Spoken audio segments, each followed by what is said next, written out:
Bonjour les élus de Dieu. J'espère que la grâce est pleine, que toute la gloire revienne à notre Dieu. Aujourd'hui, j'aimerais nous dire que la méfiance est chose courante et cela est dû au comportement de l'homme en général à qui l'on se confie dans des situations données ou vers qui l'on va lorsque l'on a besoin de conseils, d'orientation, d'aide ou autre.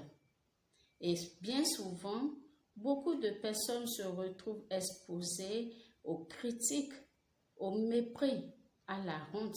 Même l'Église de Dieu n'est pas épargnée aujourd'hui par cet écart de comportement.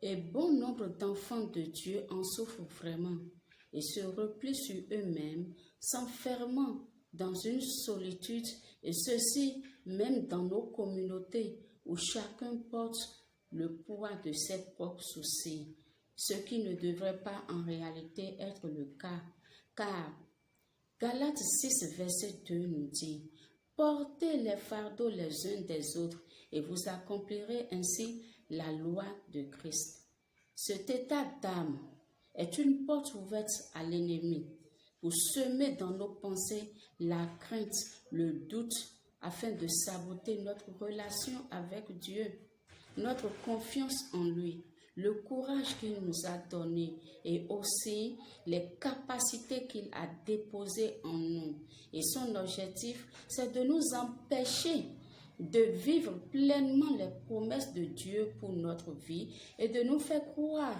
que nous sommes seuls.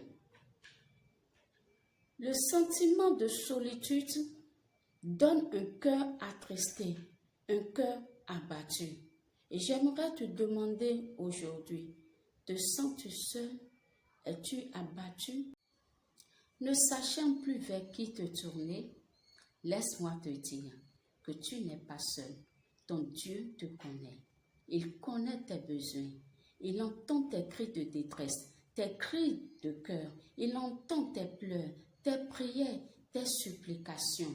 Il est l'oreille d'écoute et le consolateur par excellence. C'est pourquoi aujourd'hui, sa parole pour toi dans Ésaïe 41, verset 10 est ceci. Ne crains rien, car je suis avec toi.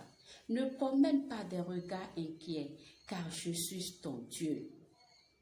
Je te fortifie, je viens à ton secours, je te soutiens par ma droite triomphante. Amen. L'Éternel est avec toi. Ne promène plus de regards inquiets. Il vient déjà à ton secours et il a un plan pour ta vie. Et il te promet la victoire qu'il t'a donnée d'avance sur la croix à Golgotha. C'est pourquoi sois rassuré, car il n'est point un homme pour mentir, ni le fils d'un homme pour se repentir de ses promesses. Ce qu'il a dit, il l'accomplit. Sois donc rassuré, car ton espérance en Jésus-Christ ne sera pas vaine. Shalom.